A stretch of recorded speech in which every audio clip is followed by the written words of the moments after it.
Hi, പുതിയൊരു വീഡിയോയിലേക്ക് സ്വാഗതം. ഈ വീഡിയോ ഹൈറിച്ചിനെ കുറിച്ച് തന്നെയാണ്. അപ്പോൾ നമുക്കറിയാം ഹൈറിച്ചിൻ്റെ വിധി ഒരുപക്ഷെ നാളെ ഉണ്ടാവാൻ സാധ്യതയുണ്ട്. മിക്കവാറും ആ ഒരു വിധി എതിരായിട്ടുള്ള വിധിയാണ് എന്ന് ഹൈറിച്ചിലെ ഇപ്പോൾ വെയിറ്റ് ചെയ്യുന്ന എല്ലാവർക്കും തന്നെ ബോധ്യമുള്ളതുമാണ്. എന്നാൽ അതിനുശേഷം എന്താവും എന്നുള്ളതിനെ കുറിച്ചാണ് ഞാനിപ്പോൾ ചിന്തിക്കുന്നത്. അതിനുശേഷം വിധി വന്ന് ഒരു 10 മിനിറ്റിന് ശേഷം ശ്രീനാഥ് പ്രതാപൻ നാഷണൽ പ്രൊമോട്ടർ എന്നുള്ള ആ ഗ്രൂപ്പിൽ ഒരു മെസ്സേജ് ഇടുന്നു. ബില്യണേഴ്സ് പാർട്ട്നേഴ്സ്, സ്ലീപ്പിംഗ് പാർട്ട്നേഴ്സ്, പിന്നെ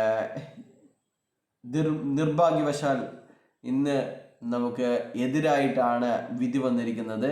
പക്ഷെങ്കിൽ ഈ കമ്പനിയെ നിങ്ങൾക്ക് തിരിച്ചു തന്നിരിക്കും എന്നുള്ള ഒരു മെസ്സേജ് ഇടുന്നു. അതുവരെ ആ ഒരു ഗ്യാപ്പിൽ, വിധി വന്നതിൻ്റെ ഒരു ഗ്യാപ്പിൽ ശ്രീനെയും പ്രതാപനെയും മറ്റ് വലിയ വലിയ ലീഡർമാരെയും ഒക്കെ ചീത്ത വിളിച്ച ആൾക്കാർ, തിരിച്ചറിവ് വന്ന ആൾക്കാർ ജയ് ഹൈറിച്ച്, ജയ് ഹൈറിച്ച്, ജയ് ഹൈറിച്ച് എന്ന് മാത്രം പറയുന്നത് നമുക്ക് കാണാൻ സാധിക്കും.